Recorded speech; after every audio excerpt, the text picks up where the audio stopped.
सिंधी मिंजी शान आहे। 2012 जो ही आखिरी एपिसोड है। 2012 ही खत्म पियो थे ऐं चयन वेठे दुनिया खत्म थियण वारी आहे। छा सोचियो हो मां जॾहिं दुनिया खत्म थींदी त मां ईअं कंदुसि, हिते हूंदुसि, ईअं कंदुसि, पर कुझु कान थियो। कोई न, असां ज़िंदा आहियूं ऐं घणे कुझु करे सघूं था 2013 में।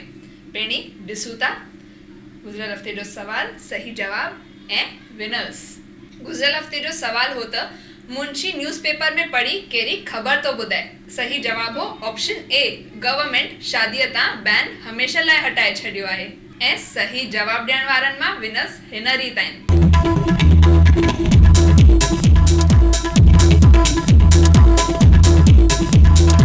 तव्हां सभिनीनि विनर्स खे लख लख वाधायूं। मुंहिंजे दिमाग़ में कुझु अचे पियो। हा, घणेई कुझु थियो हो, सिंधियुनि में घणेई कुझु थियो हो 2012 में।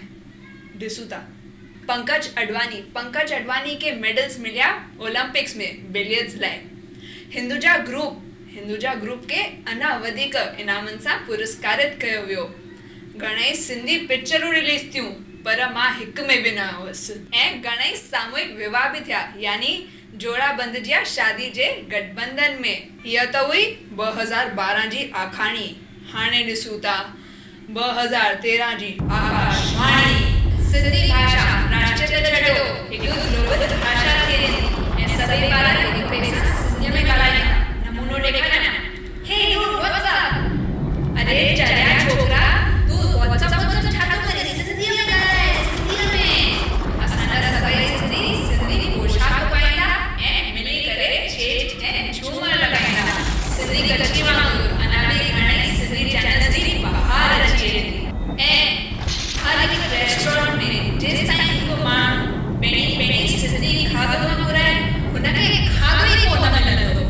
2013 जी आकाशवाणी असांखे वठी थी अचे हिन हफ़्ते जे सिंधियत जे सवाल ॾांहुं। तव्हांजो सवाल आहे त तव्हांजे राय अनुसार 2013 जी आकाशवाणी छा सच थींदी?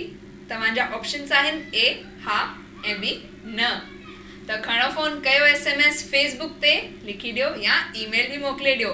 पर सही जवाब ॾियण महिल पंहिंजो नालो, सही ऑप्शन ऐं एरिया लिखण न विसारिजो। नयो साल गुज़िरियल साल जी यादूं छॾे वेंदो आहे ऐं नए साल जी उमीदूं जगाए छॾींदो आहे। ही नयो साल असां लाइ ऐं तव्हां सभिनीनि लाइ तमामु सुठो रहे। असांजो जेको साथ आहे हू अञा अॻियां वधे, हिन उमीद सां वठां थी इजाज़त। जय झूलेलाल, हैप्पी न्यू ईयर।